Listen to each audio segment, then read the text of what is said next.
जय हिंद दोस्तों, आपके भरोसेमंद YouTube चैनल सैनिक जागरण में आपका स्वागत है। दोस्तों, आप चैनल पर नए हैं तो चैनल को सब्सक्राइब करें और अपने दोस्तों के साथ शेयर करें। आज के सैनिक समाचारों के हेडलाइंस। सबसे पहले OROP 2 प्रोटेस्ट। OROP 2 के विरोध में सैनिक संगठनों द्वारा किया गया विरोध प्रदर्शन जंतर मंतर दिल्ली में।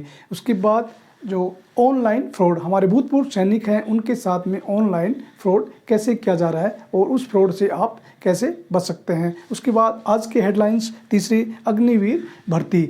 अग्निवीर भर्ती की रैली के लिए आर्मी हेडक्वार्टर ने एक नोटिफिकेशन जारी किया है। सबसे पहले बात करते हैं OROP 2 के विरोध प्रदर्शन के बारे में। कल 20 फरवरी 2023 को जंतर मंतर दिल्ली में भारत के अलग अलग प्रांतों से भूतपूर्व सैनिक संगठन इस विरोध प्रदर्शन में हिस्सा लिया और सभी संगठनों ने अपनी अपनी मांग को रखा। जो एक्स सर्विसमैन संगठन थे उनकी मांग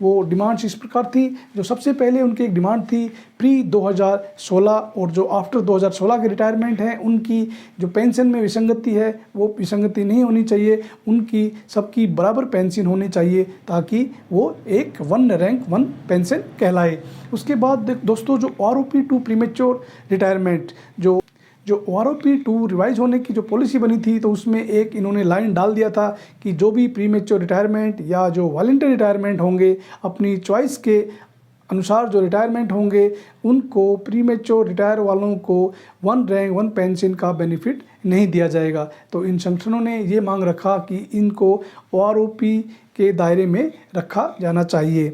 उसके बाद जो उनकी एक अगली मांग थी वो जो टेबल नंबर 7 और 8 है एक्स ग्रुप के लिए, उसमें भी काफ़ी विसंगति हैं। 2016 से पहले के एक्स ग्रुप और 2016 के बाद के एक्स ग्रुप, उनकी दोनों की जो बेसिक पेंशन बनी है उसमें अंतर है। तो उसको ख़त्म करके और उनको एक समान ही एक्स ग्रुप पे मिलना चाहिए। एक्स ग्रुप पेंशन भी उनकी उसी अनुसार सबकी बराबर होनी चाहिए। उसके बाद उनकी अगली डिमांड है दोस्तों, जो फिटमेंट ऑन मैक्सिमम, जो OROP में पेंशन फिक्स किया है वो 2018 को बेस ईयर रख के मिनिमम और मैक्सिमम का एवरेज निकाल के इन्होंने बेसिक पेंशन फिक्स किया है। लेकिन जो संगठन है उनकी सबकी ये डिमांड है कि जो नोशनल पेंशन होती है वो नोशनल पे के आधार पे होनी चाहिए, जो मैक्सिमम पे लेवल है उसके आधार पे होनी चाहिए, ना कि मिनिमम और मैक्सिमम के एवरेज के ऊपर। तो ये भी उन्होंने डिमांड रखा है ताकि जो सबकी पेंशन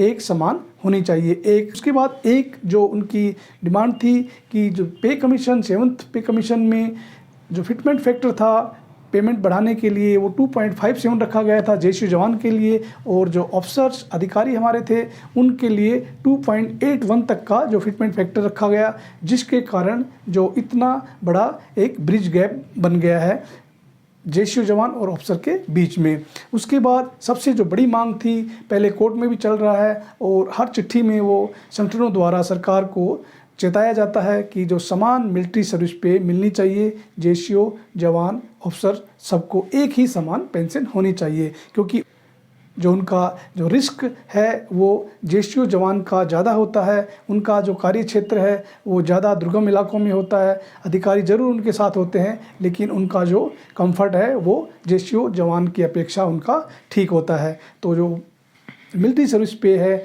वो हार्डनेस के आधार पे सरकार ने दिया था 6th पे कमीशन में, तो उसी समय से इनकी जो अनइक्वलिटी थी उसको इक्वल करके समान मिलिट्री सर्विस पे मिलना चाहिए। ये हमारे सभी संगठनों की ये डिमांड थी। इनके अलावा भी बाकी सभी संगठनों ने अपनी अपनी डिमांड रखी, अपने अपने सुझाव दिए।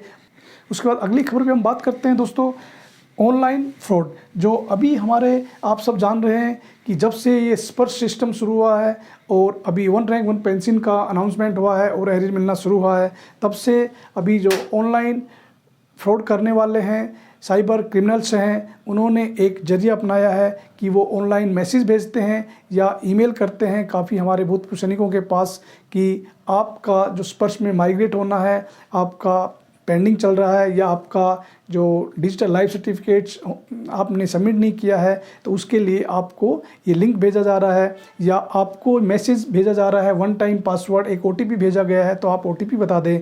तो इस तरीके से ऑनलाइन फ्रॉड करके और उनके अकाउंट से पैसा निकाला जा रहा है। तो आप सभी भूतपूर्व सैनिक हमारे जो भी इस वीडियो को देख रहे हैं, तो आप अपना खुद भी और अपने साथियों को भी बताएं और सचेत रहें, इस प्रकार की कोई भी घटना आपके साथ ना घटे जिससे आपके साथ ऑनलाइन फ्रॉड हो। बात करते हैं अग्निवीर भर्ती।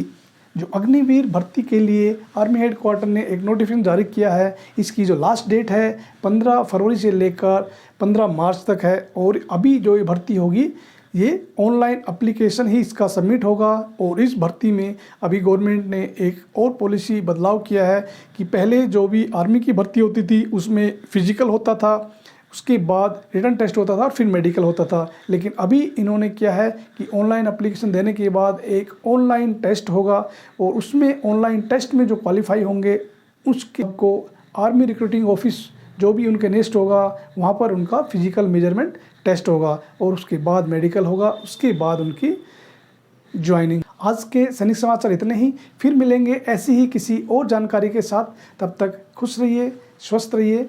जय हिंद, जय भारत।